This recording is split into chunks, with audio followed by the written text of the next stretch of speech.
channel uh, Bolang Green Nature Bali. Welcome my channel. Kita sekarang mau bahas tentang gimana sih caranya perawatan ayam hutan hijau itu di kondisi hujan. Ini mumpung hujan teman-teman. Saya lagi di dalam, di luar itu hujan ya, hujan deras sekali. Kita akan coba bahas tentang gimana sih caranya buat ayam hutan itu, gimana sih caranya perawatan ayam hutan itu di musim hujan kayak gini biar nggak em, istilahnya sakit lah, sakit dan eh, berbagai hal nanti saya akan jelaskan. Mohon maaf kalau ada kurang salah dan mungkin keliru. Kita sama-sama belajar ya teman-teman.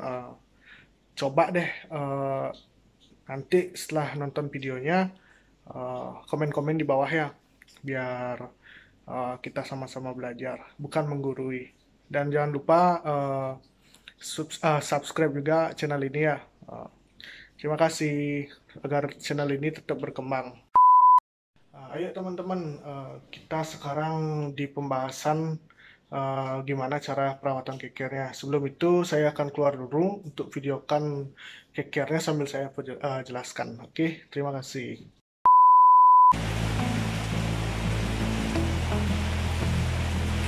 Oke, yang pertama itu adalah dari segi pakan. Saya menggunakan pur 5:11 sama jagung. Saya campur. Perbandingannya mungkin 1:1,5. Satu jagung dan setengah dari 5:11. Kalau untuk pakan ini treatmentnya saya pakai hujan nggak hujan tetap saya pakai ya. Kalau saya beli jagung itu saya pisah dulu 5:11 sama jagungnya biar saya di rumah itu bisa cuci nanti sebelum dipakai atau dikasih ke ayam hutan hijaunya.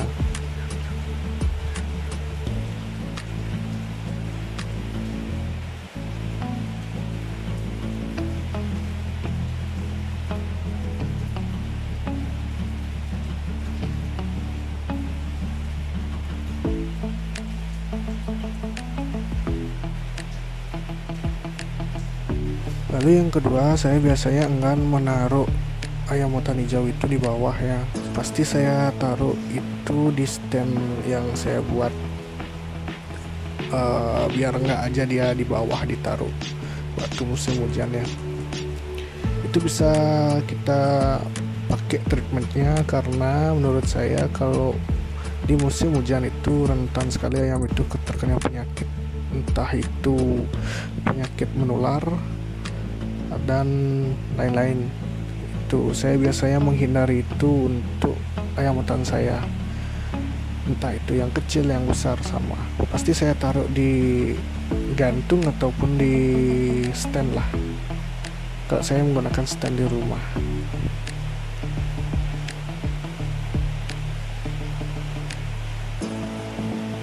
Mungkin untuk yang ketiga itu untuk masalah kipu. Kalau saya di musim hujan itu enggan saya kipu ya. Saya taruh ya nggak apa-apa, yang penting alasnya dikasih batu bata tuh masih aman untuk 3 bulan 4 bulan tuh ya, masih dia bisa kipu di sana. Untuk misalnya kalau musim hujan berkepanjangan itu biasanya saya enggan untuk pakai untuk kipu karena ya itu juga tadi ya banyak bakteri juga di musim hujan. Itu biasanya saya pakai buat di kandangnya itu batu bata saya kasih satu.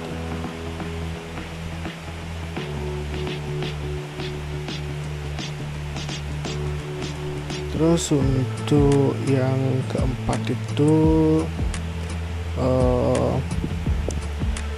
saya merekomendasikan kalau misal di penghujan itu, di musim penghujan itu ada sinar matahari sekejap, sejam 2 jam itu bisa kita agak sedikit jemur ya, atau enggak sedikit kita angin-anginkan di sebelah teras rumah ya, biar kena aja dia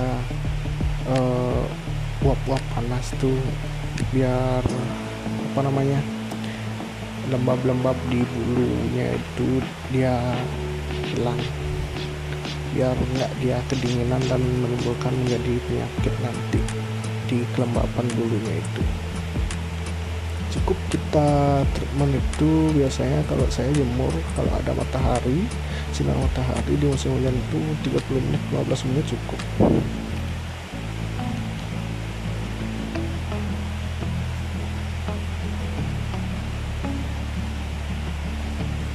Yang kelima, kalau saya biasanya menjelang musim hujan itu, biasanya kalau kandang itu saya bersihkan, saya semprot, ayam saya kasih tipu dulu, atau saya lainkan kandang dulu. Terus kandang yang biasanya dipakai itu saya cuci, saya semprot, saya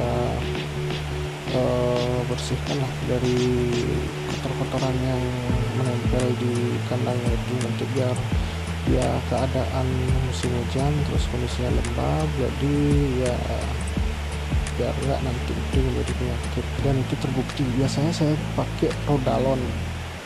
Kalau enggak yang tahu Rodalon, ini dia Rodalon ya.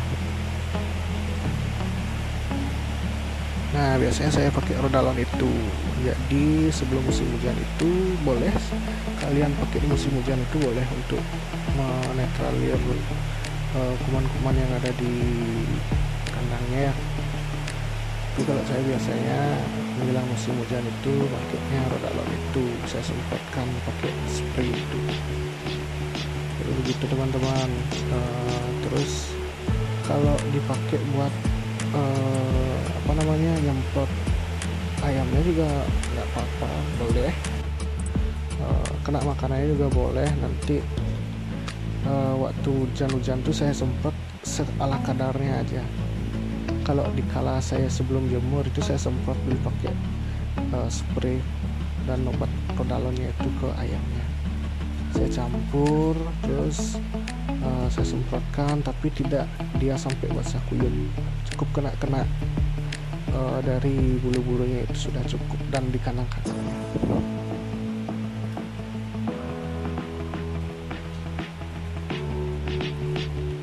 Terus yang keenam itu biasanya kalau air minum dicepuk minum itu saya kasih sedikit atau setengah, bahkan kalau saya 1/4 saya kasih biasanya kalau musim hujan itu. Karena apa? Karena ayam hutan itu biasanya dia terus minum, nanti udara dingin di musim hujan terus dia terus minum, itu bisa menyebabkan pilek nanti teman-teman. Itu nggak baik juga bagi ayam hutan hijau ya.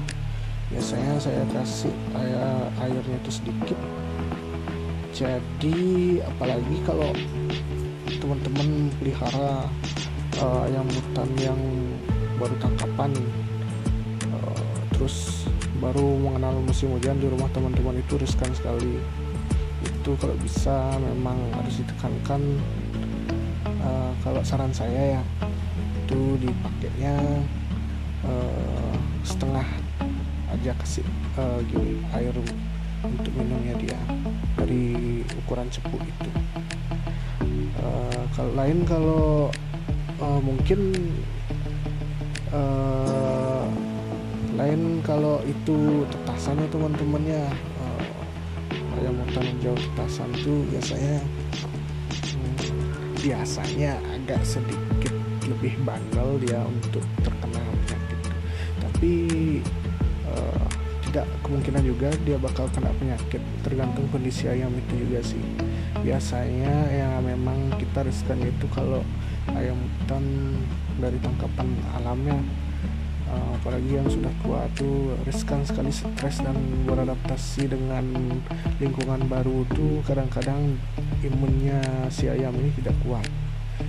Seperti itu teman-teman. Nanti kalau saran saya sih, kalau memang teman-teman punya ayam hutan baru tangkapan tuh, atau mengenal yang namanya musim hujan di rumah teman-teman tuh lebih baik dikerodong aja, dikerodong, nanti menyesuaikan di waktu hujan itu mungkin seminggunya dibuka sedikit, terus kalau tidak hujan ya dibuka, kalau hujan lagi ditutup. Kalau yang memang benar-benar baru dapat nih, baru hasil pikatan, kita baru beli misal kayak gitu, mending dikerodong aja, hujan nggak hujan ke teman-teman. Tapi ya sekilas sesekali lah diangin-anginkan ya, biar bulu-bulu di dalam tubuhnya itu biar tidak lembab. Riskan soalnya kalau sudah ayam hutan itu lembab posisinya, bulunya itu riskan sekali kena penyakit. Dia tahan angin tapi dia nggak tahan yang namanya udara dingin. Tahan angin tapi udara dingin dia nggak tahan. Beda itu loh teman-teman ya. Baik, itu saja mungkin pembahasan saya kali ini, 6 tips saya. Mungkin selanjutnya ada pembahasan lagi di video-video saya berikutnya. Tolong juga teman-teman subscribe ya channel saya agar bisa saya kembali lagi untuk memberikan lagi video-video menarik lainnya, dan biar saya lebih semangat lagi membuat video. Terima kasih ya teman-teman, selamat menonton dan terima kasih.